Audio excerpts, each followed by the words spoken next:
130 करोड़ की आबादी वाले इस देश में आज एक ऐसे केस पर दिए गए कोर्ट के नतीजे ने खुद कानून के रक्षकों को भी चौंका दिया है। ये केस शायद इस साल का सबसे बड़ा और हैरतअंगेज केस होने वाला है। दिन भर इधर उधर घूमता रहता है, कभी इस लड़की को छेड़ा कभी उस लड़की को छेड़ा। आधा दिन तो तेरी शिकायतें सुनने में बीत जाता है मेरा। और ये क्या है? क्या है? हेलो बच्चों। Good morning good morning. अच्छा आज कुछ नया करते हैं, ठीक है? चेस खेले? हाँ। कौन खेलेगा पहले? रितु आओ। रितु क्या हुआ रितु? कृति दीदी के साथ चेस नहीं खेलना? हाँ?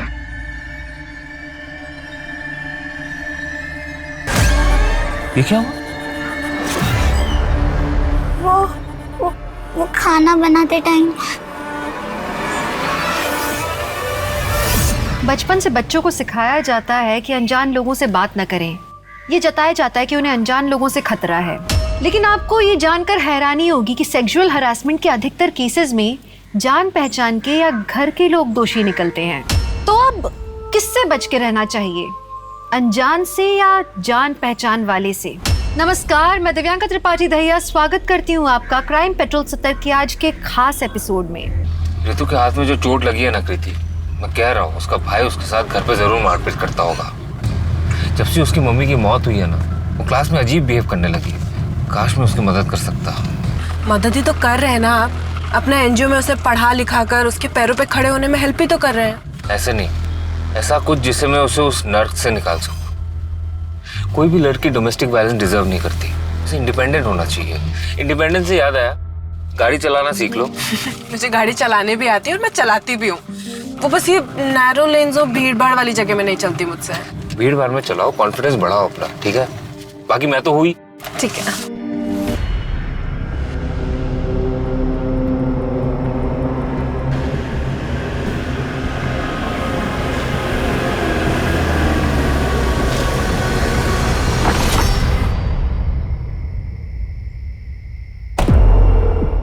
चलो बाय भैया। बाय।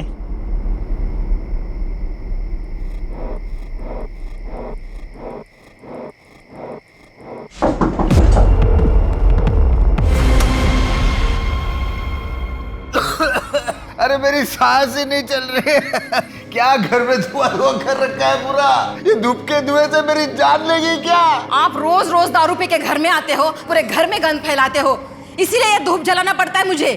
तू बेटा सुनना, जरा दही लेके आना बाजू की दुकान से। मम्मी मैं बहुत ज्यादा थक गई हूँ, अभी सोने जा रही हूँ। Good night. अरे सुनो तो, यहाँ पे किसी को मेरी कुछ पड़ी नहीं है, सब अपनी अपनी दुनिया में मस्त है।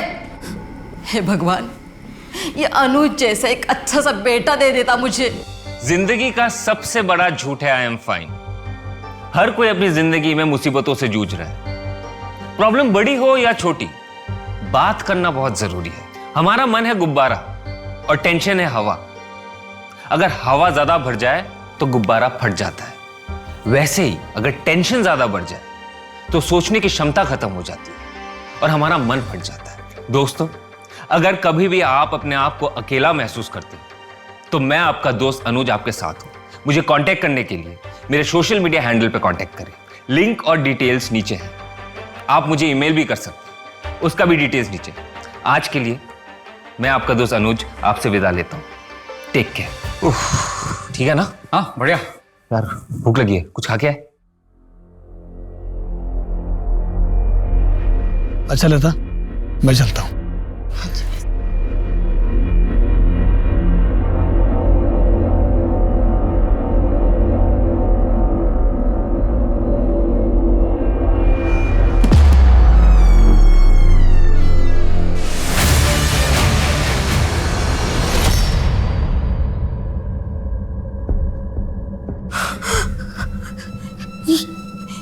ये कैसे हो गया? पता नहीं आई।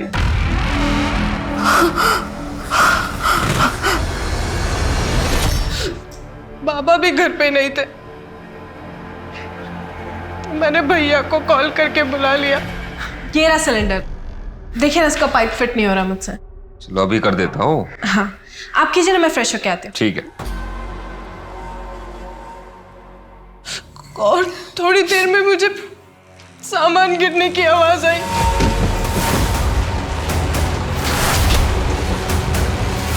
भैया,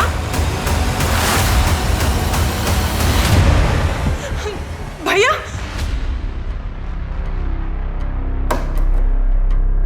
दरवाजा कब से खराब है? सर आज सुबह से ही खराब है। मैंने कारपेंटर को कॉल किया, वो शाम तक आएगा।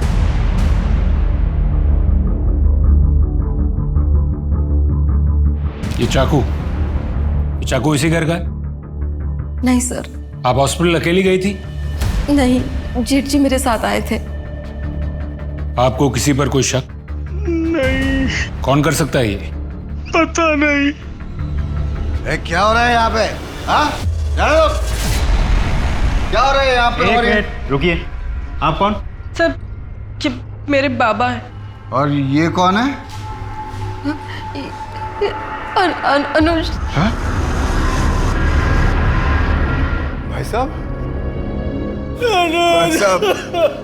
कहाँ से आ रहे हैं आप? वो क्या बोलते हैं, वो बाजार से आ रहा हूँ मैं। भाई साहब? शिंदे, यहाँ आजू बाजू के लोगों से पूछताछ करो। शायद किसी ने किसी को अंदर आते हुए देखा हो। और सोसाइटी के वॉचमैन से भी पूछताछ करो, शायद उसने भी कुछ देखा हो। Right sir.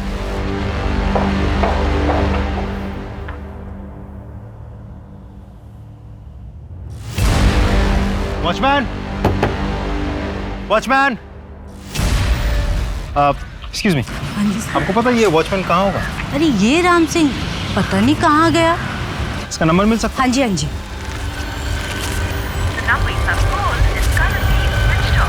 ये वॉचमैन का फोन ट्रैकिंग पे डालो और ऑन होते ही मुझे इन्फॉर्म करो। और उसकी बैंक डिटेल्स भी निकलवाओ और उस पर नजर रखो कि वो कोई पैसे विड्रॉ करता है या नहीं। सर। और ये फिंगरप्रिंट्स लेने के लिए फॉरेंसिक डिपार्टमेंट कब आ रहा है?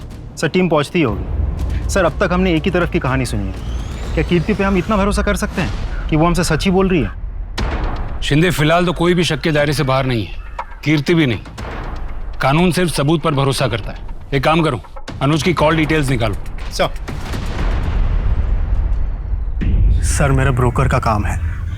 अनुज मेरा बहुत अच्छा दोस्त था। अभी कुछ दिन पहले ही मेरे 2-3 घरों के लिए उसी ने किराएदार दिए थे। कमीशन तक नहीं ली सर मुझसे। हमेशा सबकी हेल्प करता था। उसकी कोई गर्लफ्रेंड थी? नहीं सर। कीर्ति और अनुज के बीच रिश्ता कैसा था? नॉर्मल था सर। एक नॉर्मल भाई बहन के बीच में जैसा बॉन्ड होता है वैसा ही था। सर, बड़ी अच्छी लड़की है कीर्ति। कॉलेज से आकर मैथ्स पढ़ाती है मेरी बेटी को। बहुत अच्छे नंबर आए हैं इस बार एग्जाम में सर। लेकिन कीर्ति के पिता ओम है ना, वो एक नंबर का शराबी और बेवड़ा है। लेकिन अनुज, वो तो हीरा था, हीरा। वो एक एनजीओ चलाता था, कन्या विकास संस्था।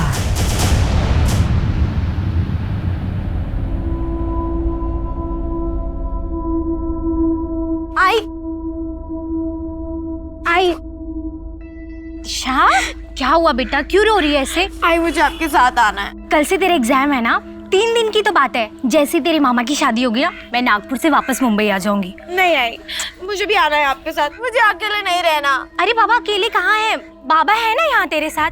सुन, जाने दे आई को। अच्छा है, कोई डांटने वाला नहीं है।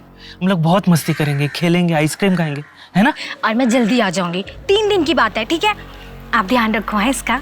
चलती हो। चलिए भैया, बाय। सुन, 2-3 दिन की बात है और मैं हूं ना तेरे साथ, तेरा बाबा। चल।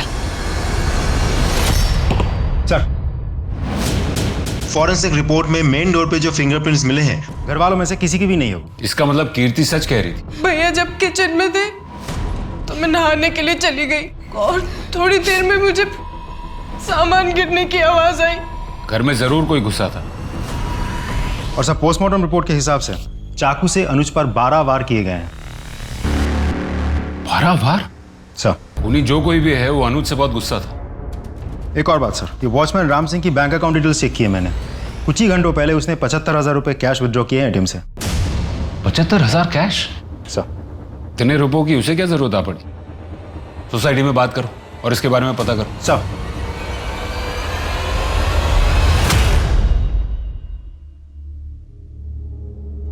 ताऊ जी, खाना।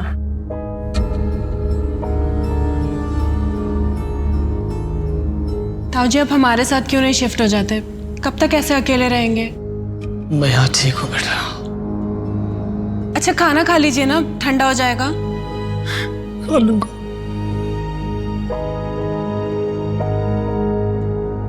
अनुज के साथ किसने किया होगा ये सब? तुम दोनों में तो एक दोस्ती जैसा रिश्ता था ना बेटा। शायद अनुज ने तुझे कभी बताया हो। नहीं ताऊजी। ताऊजी बेटा, मैं एक रिक्वेस्ट करना चाहता हूं तुझसे। बोलिए ना। एनजीओ शुरू किया था अनुज की मम्मी ने, और उसके जाने के बाद अनुज ही संभालता था उसे। मेरी एक रिक्वेस्ट है बेटा, एनजीओ को तू संभाल ले। ताऊजी लेकिन मैं कैसे कर पाऊंगी ये सब? कर पाएगी बेटा, मेरा विश्वास है तू कर पाएगी। करेगी ना? बोल। ये लो क्या पी रहे हो तुम लोग? हाँ तुम लोग रोज बोलते थे ना मैं तुमको कभी नहीं पिलाता हूँ। ये लो आज मेरी तरफ से, वो भी अंग्रेजी वाली। ये मार, ये देख।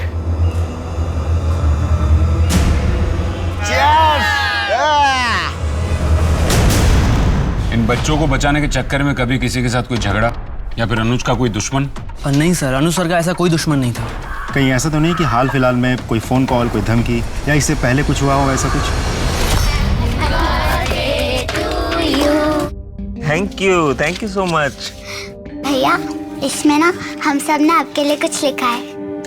ये ना मेरा बर्थडे का बेस्ट गिफ्ट है। Happy birthday to you. Thank you so much. Sir thank you तो मैं आपसे कहना चाहती हूँ, इन बच्चों के फ्यूचर के लिए कितना कुछ कर रहे हैं आप। सर अनुज सर का कौन दुश्मन हो सकता है? उन्होंने तो सबके लिए अच्छा ही किया है, कभी किसी के लिए बुरा नहीं किया। सर ऐसे तो उनका कभी किसी के साथ झगड़ा नहीं हुआ, पर कुछ दिन पहले क्या? सर अनुज सर के सोशल मीडिया पर बहुत सारे फॉलोअर्स हैं। वो मोटिवेशनल वीडियोस बनाते हैं ना, तो अक्सर लोग ऑफिस में उनसे मिलने आया करते। उस दिन भी आपकी वीडियोस ने तो मेरी जिंदगी ही बदल दी है। मुझे अपनी लाइफ के बारे में सोचने की इंस्पिरेशन आपके वीडियोस देखकर ही मिलती है। और फिर मुझे लगा कि मैं तो अपने पति से प्यार ही नहीं करती। क्या है ना, अरेंज मैरिज में प्यार होने के लिए थोड़ा सा वक्त लगता है। नहीं ऐसा नहीं है, मैं तो उनसे डिवोर्स ले रही हूँ। अगर आप 100% श्योर है इस चीज़ को लेकर, मतलब डिवोर्स को लेकर, तो फिर आपको वही करना चाहिए जो आपको ठीक लगे। ये आपकी ज़िंदगी है। ये आपके लिए। अपने दर्शकों से मैं यूजुअली गिफ्ट एक्सेप्ट नहीं करता हूँ। I am sorry. मैं सिर्फ आपकी दर्शक थोड़ी ना हूँ, हमारे बीच तो एक अलग सा कनेक्शन है, दोस्ती का, या फिर उससे भी कहीं ज्यादा। ठीक है, मैं ये अपने एनजीओ के बच्चों में बांट दूंगा। Thank you. फिर मैं आपको नेक्स्ट टाइम कुछ ऐसा गिफ्ट दूंगी कि आप किसी और के साथ शेयर नहीं कर पाएंगे। 2 दिन के लिए मेरे पति बाहर जा रहे हैं, हम डिनर पर चले? देखिए ये सही नहीं हो रहा, आप शादीशुदा है, ये सब आपको शोभा नहीं देता। पर मैं सर आपको वो मीटिंग के लिए जाना था ना? हाँ। बाय। उस दिन के बाद भी उस लड़की ने सर को बार बार कॉल करके परेशान कर दिया। अनुज सर के लगातार मना करने के बाद भी उस लड़की ने सर के साथ कॉल पर गाली गलौज तक की।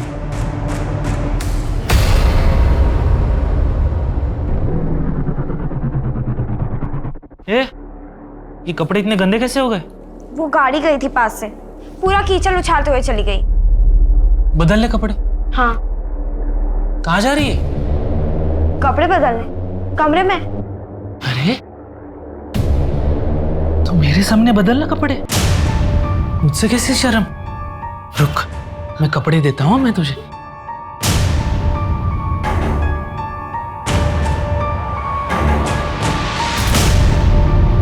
ये ले, बदल ले मेरे सामने, बदल कपड़े। मैं बदलता हूँ। सर, उस वॉचमैन राम सिंह के बारे में कुछ पता चला है। इस आदमी को इससे पहले 3 नौकरियों से निकाला गया है। इसके झगड़ालू स्वभाव की वजह से ये कहीं भी जाता है, लड़ाई करता है, झगड़ा करता है। एक और बात सर, इसके खिलाफ एक पुलिस कंप्लेंट भी है। एक आदमी को बहुत बुरी तरह से पीटा था इसने।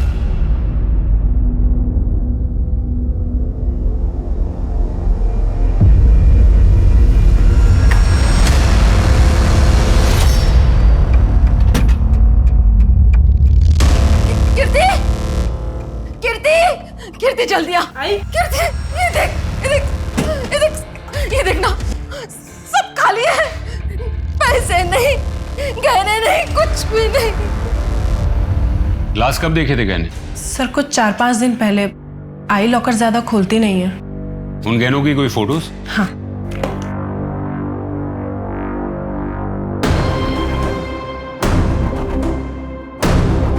सर ठीक है, आप लोग जा सकते हैं, हम इसके बारे में पता करते हैं। जी। सर गहनों का गायब होना और अनुज के मर्डर के बीच कोई कनेक्शन तो नहीं है?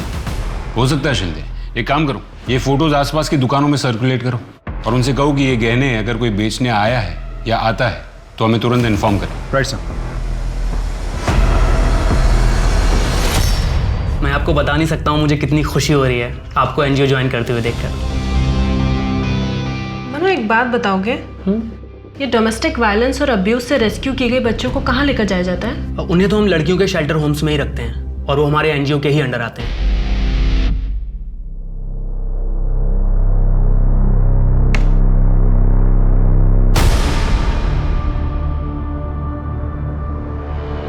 जली रोटी। हाय रितु, ये क्या है आपका? मेरा नाम अनुज है, कन्या विकास संस्था से हूँ। हमें सरकार ने अपॉइंट किया रितु को ले जाने के लिए। क्यों क्यों ले आना है? क्योंकि तुम रितु के साथ बुरा बर्ताव करते हो। बहन है मेरी वो, और देखता हूँ कौन और कैसे लेके जाता है। लड़ाई करोगे हमसे? करो, सब रिकॉर्ड हो रहा है। सिविल केस तो लग ही गया है तुम्हारे ऊपर, अब क्रिमिनल केस भी लगेगा, लंबा अंदर जाओगे। रितु बेटा इधर आओ। रितु कहीं नहीं जाओगे तुम। करूँगा। देख लूंगा तुम सबको। देखेगी तो पुलिस तुमको, कल आएगी तुम्हारी खातिरदारी करने। चल चल।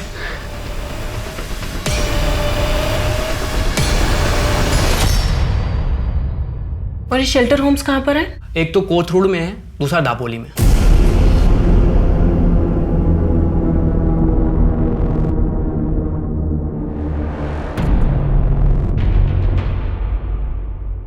शर्म नहीं आई तुझे? बता बता, कहाँ मुंह काला करके आई है? छोड़ूंगी नहीं मैं तुझे। शर्म नहीं आई तुझे? हाँ, क्यों मार रही हो उससे? अरे इससे पूछो क्यों मार रही हूँ? मुंह काला करके आई है ये, पेट से आई है। अरे कैसे बाप हो तुम? तुम्हें शर्म आनी चाहिए। तुम्हारी बेटी मुंह काला करके बैठी और तुम्हें कोई फर्क ही नहीं पड़ रहा है।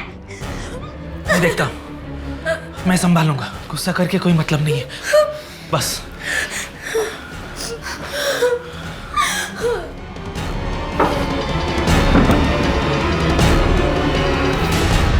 इसका कितना मिल जाएगा? असली तो है ना? खुद ही देख लो। ठीक है, मैं चेक करके बताता हूँ। देखो देखो।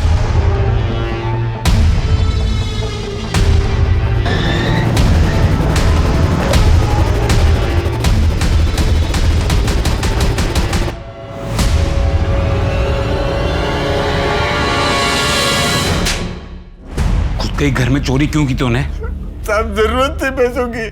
मेरे घर में कोई सीधे मुंह बात तक नहीं करता है मुझसे। बड़े भैया भी पैसा ला करके लता के हाथ में देते हैं। तुझे दारू के लिए पैसों की जरूरत थी ना? हाँ थी ना। मैं दारू पीता हूँ तो मेरे को सब बुरा समझता है। हाँ हूँ बुरा साहब हूँ।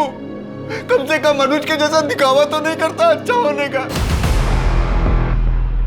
क्या मतलब? मतलब उसका चक्कर चल रहा था। वो रेस्टोरेंट में लड़की के साथ हाथ में हाथ डाल के ऐसे बैठा था, देखा मैं उसको। अब की बात है ये गए रविवार की बात है साहब। गए रविवार? तो गए रविवार तो वैलेंटाइंस डे था। जी मैं कन्या विकास संस्थान से आई हूँ। आपके यहाँ पर एक लड़की आई होगी ऋतु, 30 जनवरी को। जी मैं चेक करके बताती हूँ।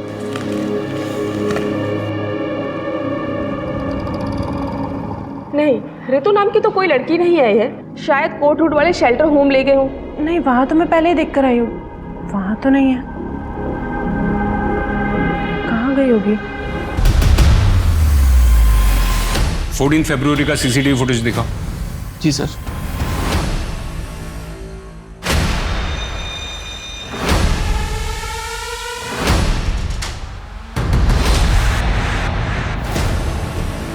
या अंदर का सीसीटीवी फुटेज दिखाओ। सर कुछ दिन पहले ही कैमरा खराब हुआ है। ठीक है, थोड़ी देर के बाद वो लोग बाहर तो निकले होंगे ना? बाहर की फुटेज देखो। Yes sir.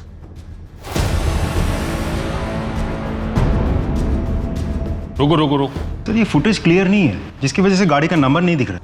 एक काम करो, इस फुटेज की क्वालिटी ठीक करने के लिए आईटी टीम को भेजो। इस लड़की का पता लगना बहुत जरूरी है। सब आगे चलो।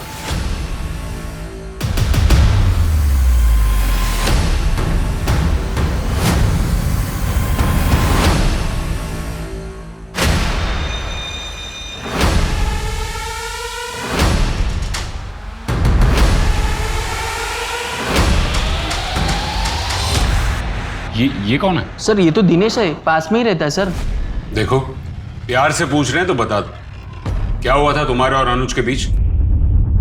क्या हुआ? कुछ नहीं हुआ तृप्ति, वो इंस्पेक्टर साहब को कुछ गलतफहमी हो गई थी। तृप्ति? हाँ। क्या तुम वही तृप्ति हो जो अनुज के ऑफिस से मिलने आई थी? तुम उससे मिलने गई थी? हाँ तो क्या, वैसे भी मैं तुमसे डिवोर्स ले रही हूँ। सर इसीलिए गया था मैं उस अनुज के पास। सर उसने मेरी शादीशुदा जिंदगी को तबाह कर रखा है और उसी की वजह से ये मुझसे तलाक तक ले रही है। और इसीलिए तुम झगड़ने वहां पहुंचे थे? सर मैं परेशान हो चुकी हूँ इस आदमी से। अनुज ने पुलिस कंप्लेंट की है ना इसकी। अच्छा किया, ले जाइए इसे, डाल दीजिए जेल में। जेल में कोई ना कोई जाएगा, ये बात तो पक्की है, क्योंकि अनुज का मर्डर हो चुका है।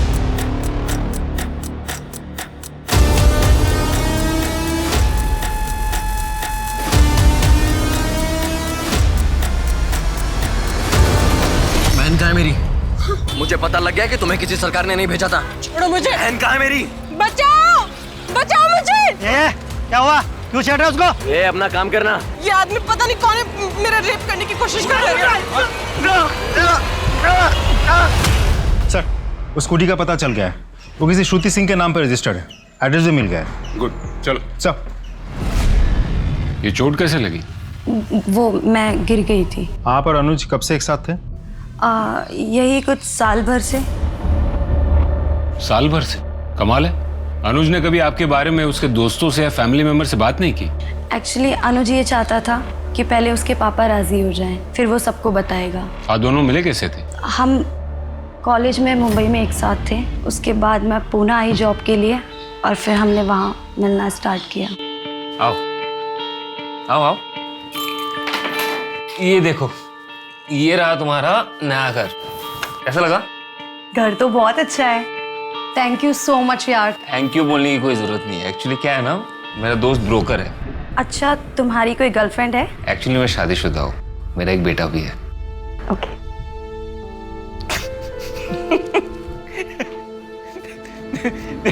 जैसे कॉलेज में थी ना, अभी भी वैसी हो। और तुम भी ना बिल्कुल वैसे ही हो, बिल्कुल नहीं बदले, बिल्कुल नहीं बदले। अनुज के कॉल डिटेल्स में हमें आपके नंबर की एंट्री नहीं दिखी, ऐसा क्यों?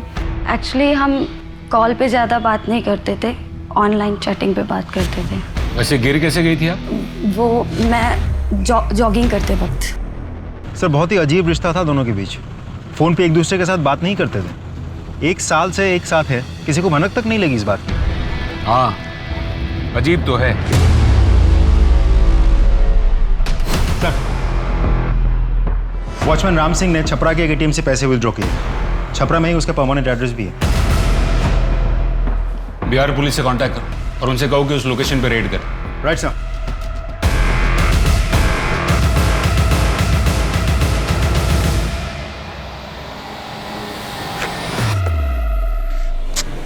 चाबी लाना तो भूल ही गई।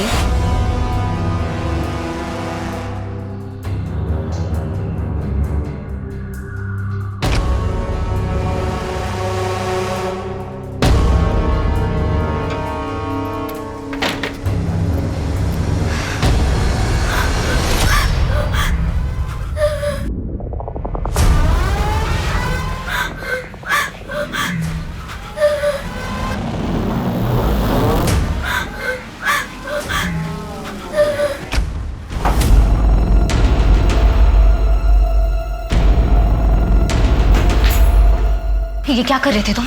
मैं अरे कुछ नहीं लक्ष्मी, बस। झूठ मत बोलो, क्या कर रहे थे तुम? कुछ नहीं लक्ष्मी। छोड़ूंगी नहीं तुम्हें मैं। लक्ष्मी मैं तो मैं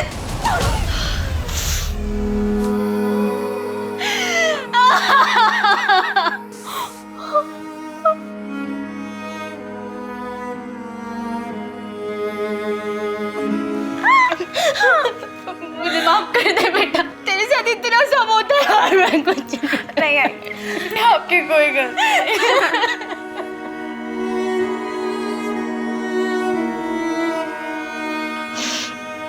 चल कहाँ? Police station.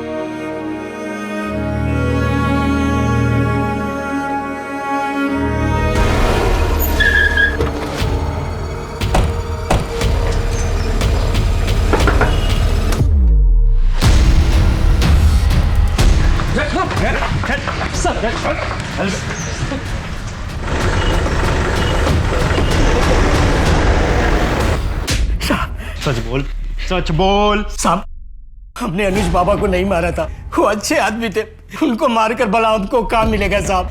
पुलिस से भाग क्यों रहा था? क्यों भाग रहा था? गरीब आदमी उठ डर गया था। पहले ही बिहार में एक केस चल रहा था हम पर, और पुणे में भी केस हो जाता तो हमको काम नहीं मिलता साहब। तूने खून किया ही नहीं तो खून होने के तुरंत बाद ही क्यों भागा तू? खबर फैलने से पहले तुझे पता चल गया कि मर्डर हुआ है। कैसे? तूने किया ही नहीं तो तुझे कैसे पता? वो क्या था कि पुलिस को हमने सोसाइटी में आते देख लिया, और सोसाइटी में भी यही बातें हो रही थी, इसलिए भाग गया साहब। अचानक 75,000 रुपए निकालने की क्या जरूरत पड़ गई थी तुझे? काफी लोगों के उधार चुकाने थे साहब, इसलिए मैंने पैसे निकाले, सोचा सबका कर्जा चुकता कर दूं। अच्छा ठीक है, तू सच बोल रहा है झूठ इसका अभी पता चल जाएगा। इसके फिंगरप्रिंट्स लो। क्यों साहब? क्यों? अभी तो तू कह रहा था ना तेरा ऐसे कोई लेना देना नहीं है, फिर उंगलियों के निशान देने में इतना घबरा क्यों रहा है? ये क्या कह रहे हैं आप? चल अंगूठा डाल, डाल। साहब रुकिए, रुकिए साहब, हम बताते हैं साहब। उस दिन हम सोसाइटी में ही थे, ड्यूटी पे था, तभी कुछ टूटने और फूटने की आवाजें सुनाई दी। वही आवाज सुनकर मैं वहां पहुंच गया था साहब। बाकी मैंने मर्डर नहीं किया, मैं सच बोल रहा हूँ साहब। तूने मर्डर नहीं किया तो किसने किया? बोल।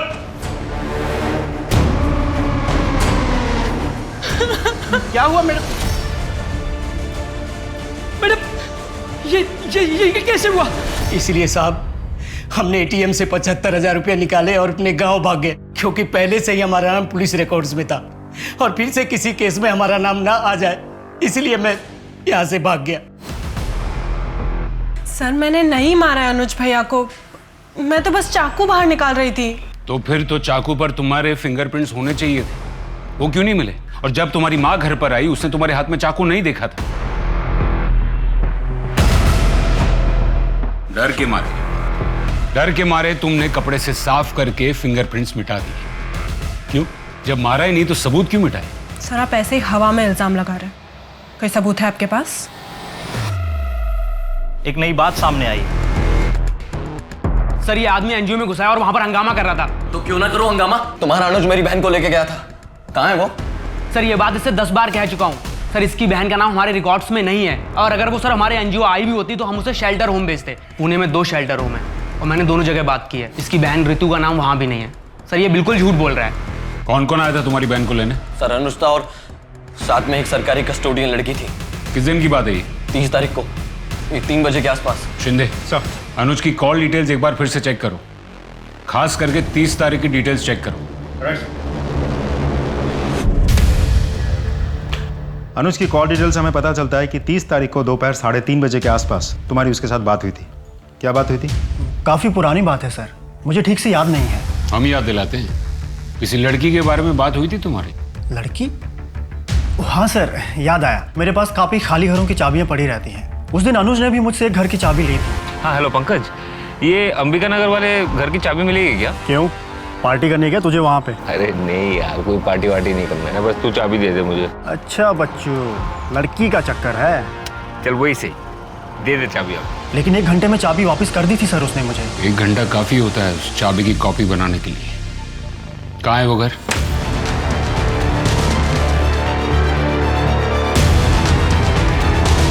उसके बाद क्या हुआ? अनुज भैया, वो मैं आओ, शेल्टर होम मंडे को खुलेगा, तब तक तुम यहीं पे रहोगी, ठीक है? भैया इतने बड़े घर में मैं कभी नहीं रही। थैंक यू भैया। चलो तुम्हें घर दिखाता हूँ। हाँ। इस तरफ। अनुज भैया मेरा पूरा ख्याल रखते थे, अच्छे से खाना देते थे। अच्छा है, किसी भी चीज की जरूरत पड़े तो मुझे बताना, ठीक है? फिर उसके बाद क्या हुआ?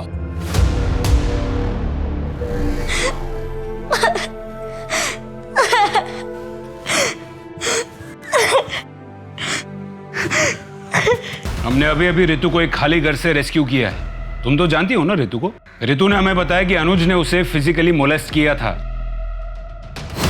तुम्हें कुछ कहना है इसके बारे में?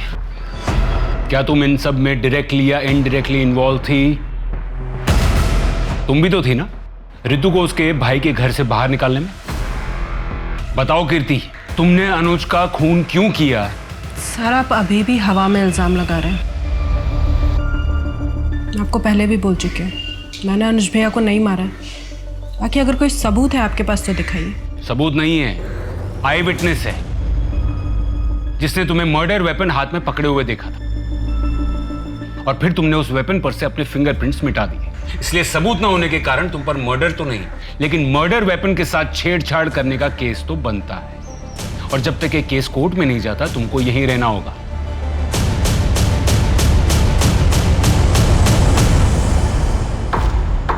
पुलिस ने एक लड़की को बचाया है जिसे अनुज चांदेकर ने बंदी बना कर रखा था। हो सकता है इसका इस केस से कोई वास्ता ना हो और ना ही मर्डर वेपन पर आपके फिंगरप्रिंट्स मिले हैं। लेकिन मिस कीर्ति चांदेकर, मर्डर वेपन हाथ में पकड़े हुए डेड बॉडी के पास आपको देखा है एक आई विटनेस ने। इस सफाई में आप कुछ कहना चाहेंगी? Not guilty. लेकिन उस दिन के बारे में मैं कुछ और बताना चाहती हूँ। बताइए उस दिन क्या हुआ था?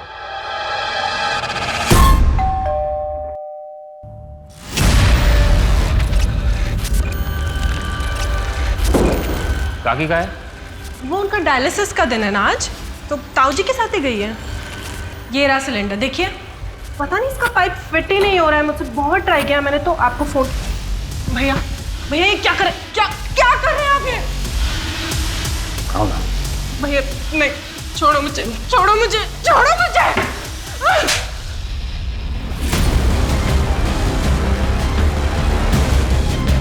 भैया प्लीज प्लीज मुझे जाने दो, प्लीज छोड़ दो। क्या हो गया तुझे? हाँ? क्यों भाग रही है मुझसे? हाँ? भैया नहीं नहीं, छोड़, पास आ। छोड़ो मुझे।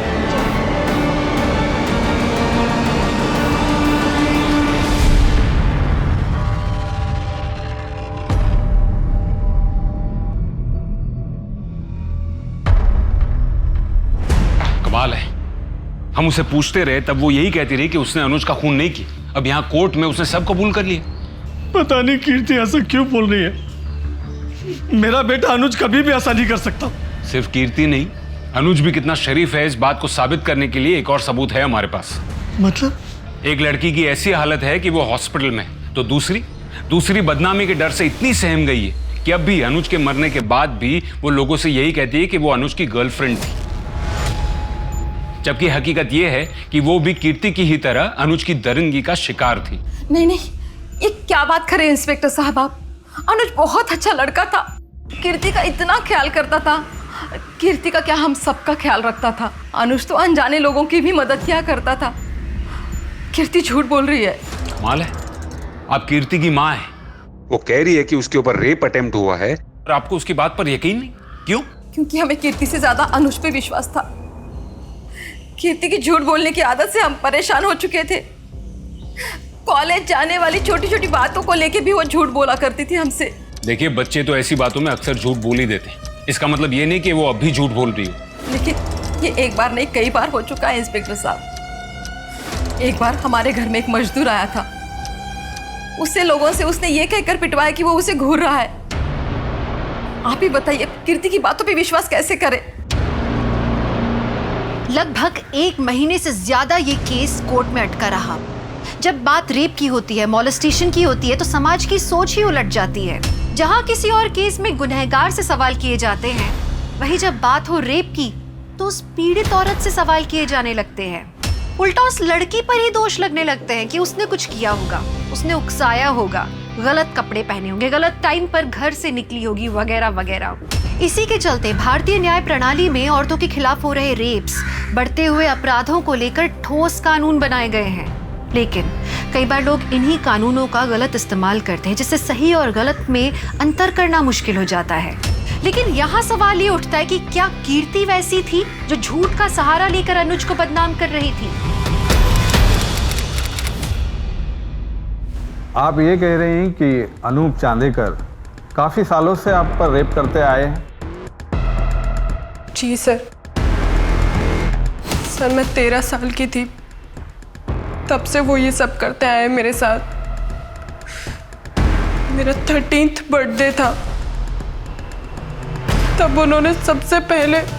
भैया हम कहाँ जा रहे हैं? भैया भैया रुको ना, कहाँ जा रहे हैं हम? बोलो ना।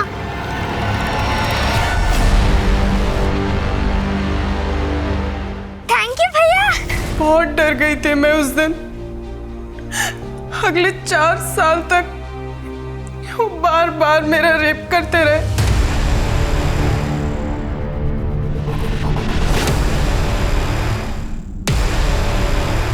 क्या सोच रहे हैं सर?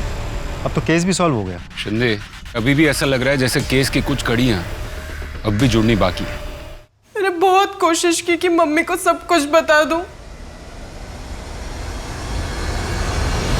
अरे वाह कीर्ति, नई फ्रॉक किसने दी? अनुज भैया ने। कितनी खूबसूरत फ्रॉक है, कितनी छान दिसते तुला।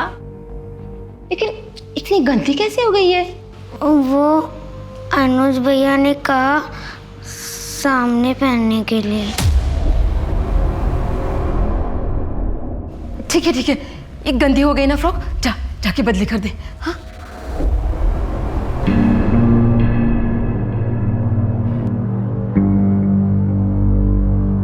अनुज भैया के पास मेरे फोटोज थे। अगर ये बात मैं किसी को भी बताती तो वो फोटोज ऑनलाइन डाल देते।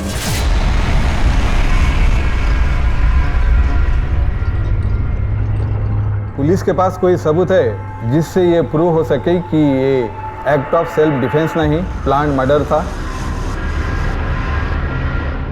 नहीं मिला। अभी कुछ ही समय पहले सेल्फ डिफेंस का ऐसा ही एक केस मुंबई में सामने आया था, लेकिन सेक्शन 100 के तहत यहाँ की सारी दलीलें सुनने के बाद एक्ट ऑफ सेल्फ डिफेंस के चलते सेक्शन 100 के तहत कोर्ट कीर्ति चांदेकर को बाइज्जत बरी करती है।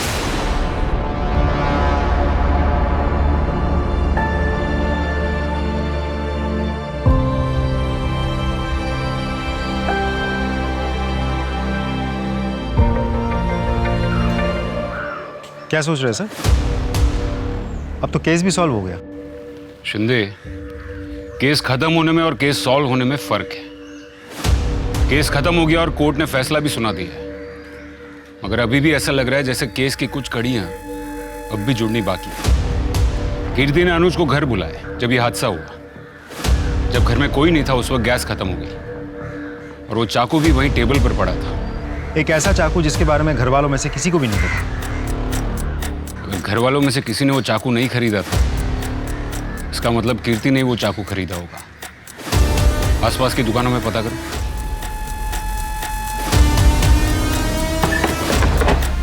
साहब कुछ याद नहीं, कौन और कब ले गया था? फोटो चेक कीजिए।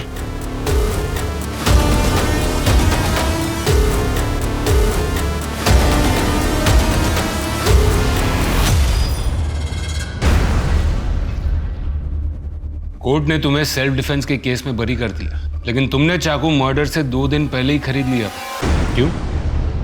तुमको पहले से ही पता था कि सेल्फ डिफेंस में उसकी जरूरत पड़ेगी। ये कोई सेल्फ डिफेंस के लिए नहीं, बल्कि बहुत ही शातिर तरीके से प्लान किया गया मर्डर था, है ना? आपको क्या लगता है कोर्ट में हर कोई झूठ ही बोलता है या थोड़ा बहुत सच भी बोलता है? बचपन से मेरे साथ रेप होने वाली बात एकदम सच है। मतलब तुमने जो भी किया वो बदले की भावना से किया। लेकिन एक बात समझ में नहीं आई, अगर तुमको अनुज को मारना ही था तो इतने सालों के बाद क्यों मारा? एक बात बताइए, अगर आपके साथ कभी कुछ बुरा हुआ हो, क्या आप चाहेंगे किसी और के साथ भी वैसा हो? ये किसके लिए है? ऋतु के लिए, नई जिंदगी की जो शुरुआत कर रही है। अच्छा, आप शेल्टर होम में जा रहे हैं ना? मैं भी चलूँ आपके साथ? अरे नहीं, वो ज्यादा लोगों से मिलने नहीं देते उसे। इतना जो सहा है उसने अभी। कौन से शेल्टर होम में है वो? जहाँ पे भी है खुश है। तुम जान के क्या करोगे? ऋतु के साथ वो सब ना हो जो मेरे साथ हो रहा था। उस दिन अनुज के साथ ऋतु के घर मैं ही गई थी। मुझे लग रहा था मैं उसकी मदद कर रही हूँ, लेकिन जब मैंने वो फ्रॉक देखी तब मैं समझ गई कि ऋतु खतरे में है। ऋतु के साथ मैं ऐसा कुछ भी नहीं होने दे सकती थी जो मेरे साथ हुआ है। लेकिन एक बात तो तय है कि तुमने मर्डर किया है, एक प्लान्ड मर्डर। आपको जो सोचना है आप सोच सकते हैं।